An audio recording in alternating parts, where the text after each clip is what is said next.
Nos anos seguintes, se não me falha a memória, Gilson, começaste a ter também uma participação junto à AME Brasil, né? Exato. Como é que se deu isso? Aí nós começamos a participar nos eventos da AME Brasil, claro, como AME Rio Grande do Sul. Passamos então a acompanhar todas as atividades, todos os MEDNESPs, né, que eram os encontros médicos nacionais que ocorriam em São Paulo. Né? O MEDNESP começou com a AME São Paulo, por isso que é MEDNESP, né? Médico Espírito de São Paulo.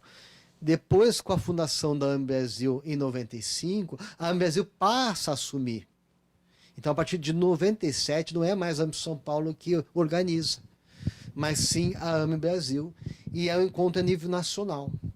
Além do encontro nacional de todas as AMEs que foram fundadas no Brasil, congregando elas, e onde também havia também as eleições da nova diretoria, cada 2 anos, havia o MED-INESP, né, que é um congresso internacional com colegas do exterior. Aí nós trouxemos vários colegas importantes, que deram um impulso muito grande na pesquisa. E aí nós começamos então a nos envolver, né, e a doutora Marina nos convidou a participar da diretoria como secretário da AME Brasil.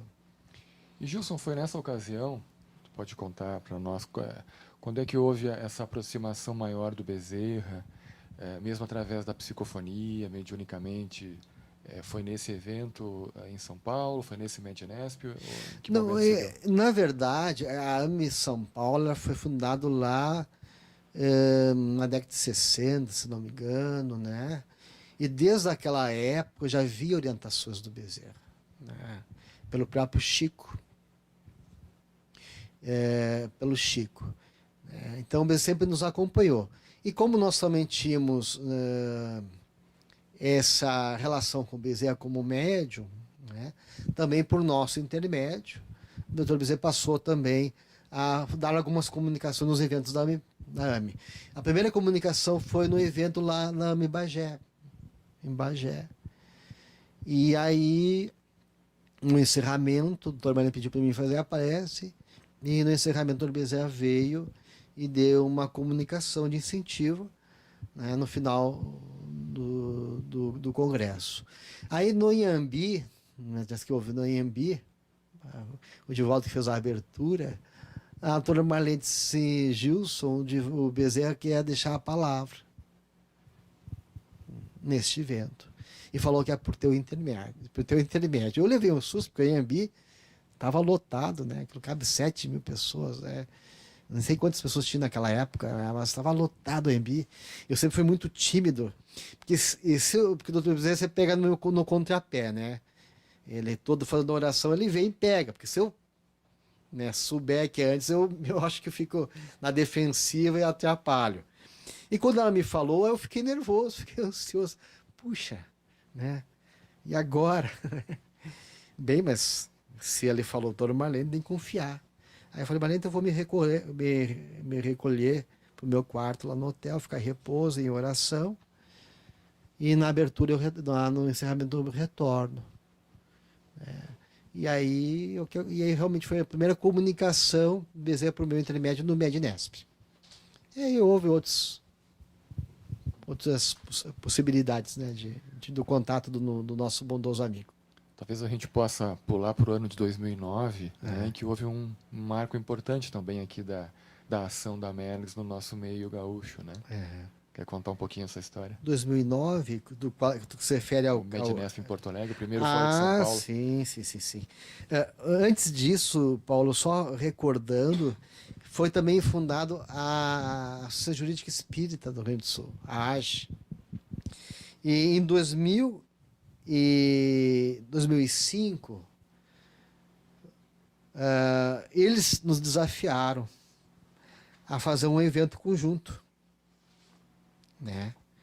E nós aceitamos a proposta e foi feito daí,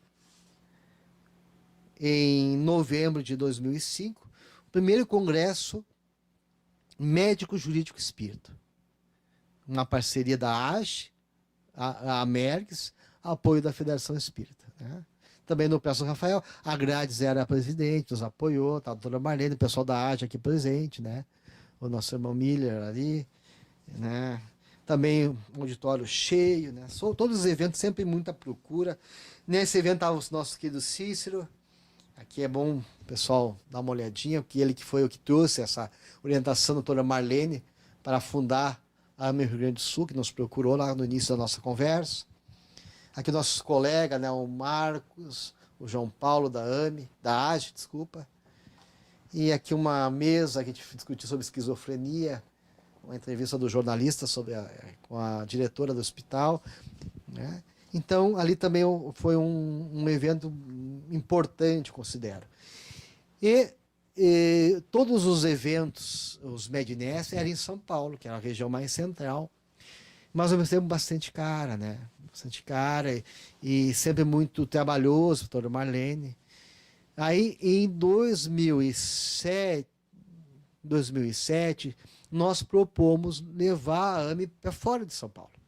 E como nessa época a AME Rio Grande do Sul já tinha destaque, era uma das AMEs mais ativas e das mais organizadas, e a norma sempre diz, tudo vem por méritos, né? Então, em 2007 foi feita a proposta e aí foi aprovado fazer o Medinest 2009 em Porto Alegre. Então, foi o primeiro encontro médico espírita a nível nacional fora de São Paulo. E quem abraçou, quem acolheu, a primeira AME a trazer o Medinest para um outro estado foi a AME Rio Grande do Sul, exatamente pela confiança que a doutora Marlene depositar no trabalho do grupo daqui de Porto Alegre, né? E o que é mais interessante? Foi o primeiro evento dentro de uma universidade, né? Porque o evento foi dentro da URGS, da Universidade Federal do Rio Grande do Sul, um evento que na verdade durou uma semana. Nós daí criamos junto com a URGS a Semana Ciência e Espiritualidade, com vários debates desde segunda-feira, manhã, tarde, na área da educação, na área da filosofia, na área da ciência, na área jurídica, trazendo expositores, né, usando várias salas, várias estruturas da universidade, e o apoteose, o apogeu do evento seria o Mednesp, que começaria na quarta-feira à noite e iria até no domingo, né? No sábado, encerraria no sábado. Então o Mednesp foi o coroamento, o encerramento da semana científica, né? Semana sobre ciência e espiritualidade, nessa parceria a MERGS e URGS, né? A gente assinou um contrato, fizemos todos os trâmites com apoio e aprovação, né, da diretoria da URGS, né, do diretor na época. E então foi um evento que gerou bastante impacto e também movimentos também contrário, né? Teve alguns institutos, o Instituto de Física lá que deu contra, né? Tentou ir falar com o reitor, e como ele não tinha muita ressonância, porque a universidade nos abraçou e, como o reitor falou para ele, o que te chama de ciência não é ciência, tem que te atualizar. E ele estava ali no meio que é para discutir ciência, né, inovações. O meio universitário é para isso, é para o debate, é para gerar, né, os contraditórios. E estava aberto, como qualquer outro profissional, de estar lá também no nosso congresso, nas perguntas que haviam ao palestrante, os debates, ele participar, mas não apareceu, infelizmente, né? Nós tínhamos até um físico lá que nós trouxemos, né, que era budista, alguns físicos que estavam já se dedicando à espiritualidade. Então, perdeu a chance de criar um debate rico, né? E com o apoio da rádio da universidade, do meio de comunicação, um evento também que lotou ali o salão de atos da URGS. E foi muito bom. E o nosso Medinest, nossa reunião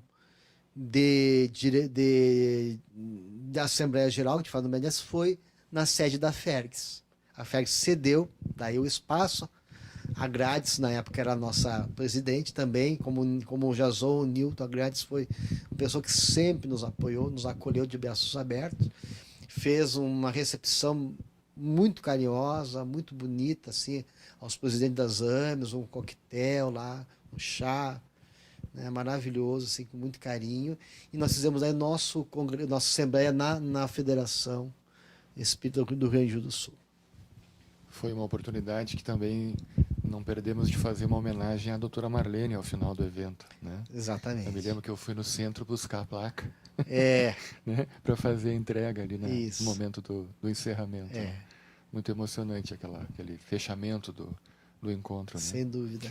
E talvez tu possa comentar, porque houve uma outra iniciativa dentro desse objetivo de fazer a divulgação de modo acadêmico, científico, que foi aí uma iniciativa tua, né, não tanto institucional, mas junto a uma universidade aqui, a uma faculdade aqui em Porto Alegre, levar o primeiro curso de pós-graduação também em espiritualidade, né?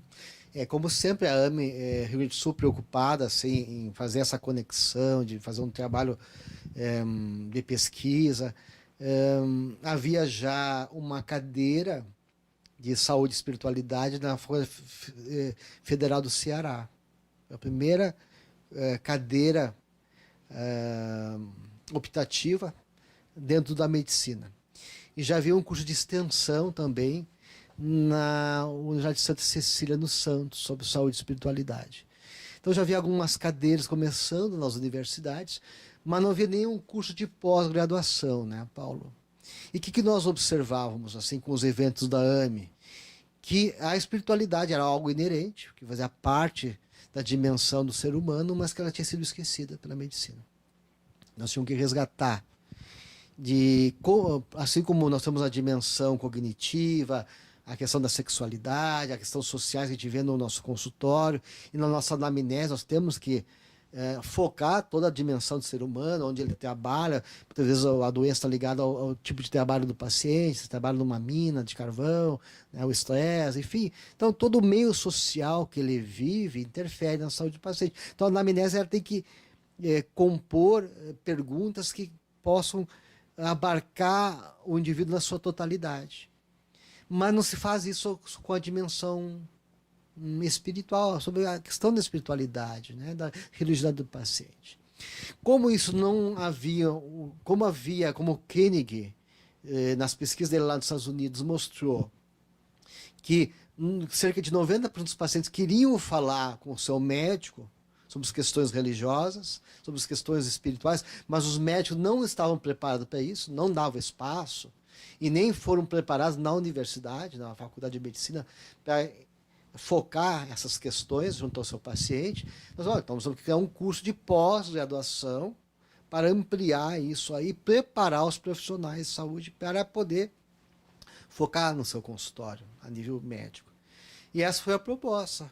E aí começamos com algumas conversas, conversamos com a Unicinos, conversamos lá com a Universidade de Santa Cruz, com a Monteiro Lobato em Porto Alegre, havia interesse de várias universidades, mas a nossa preocupação era manter o curso dentro do paradigma médico espírita também, e não desviar para outras finalidades. Então, nossa proposta às universidades era que o corpo de professores foi feito pela Américas. A Américas nós queríamos dizer quem eram os profissionais. E algumas universidades dizem, não, nós até aceitamos, nós temos que mesclar com os profissionais da universidade, pelo menos 30%. Aquela coisa de negociação, né, Paulo? Tentar num denominador comum. Só que daí a Faculdade de Monteiro Lobato, ela aceitou, até porque eles não se tinham preparado para esse assunto. Não, pode... Então, foi a faculdade que abriu as portas e deu toda a liberdade para nós fazer o curso como nós queríamos. Então, eu organizei o programa, né, com os professores, criamos as emendas das disciplinas, embasamos, encaminhamos toda a justificativa para a faculdade, foi aprovado, foi encaminhado para o MEC. Então, realmente, foi a primeira faculdade, a primeira curso de pós-graduação foi em Porto Alegre, por iniciativa da Américas. Hoje temos também na Universidade de Caxias do Sul, né, na UX, lá com a iniciativa do Vitório, da Samira. Nós damos todo o respaldo, ajudamos na organização, e essa ideia se expandiu para todo o Brasil. Hoje nós temos várias universidades já que tem pós-graduação em saúde e espiritualidade. Universidade Fluminense do Rio, Botucatu, São Paulo, né, na Unifesp, de Botucatu, outras universidades, Santa Cecília, não sei se continua só a extensão, tem, mas várias parcerias foram sendo realizadas entre as AMES em todo o Brasil com o meio universitário, né?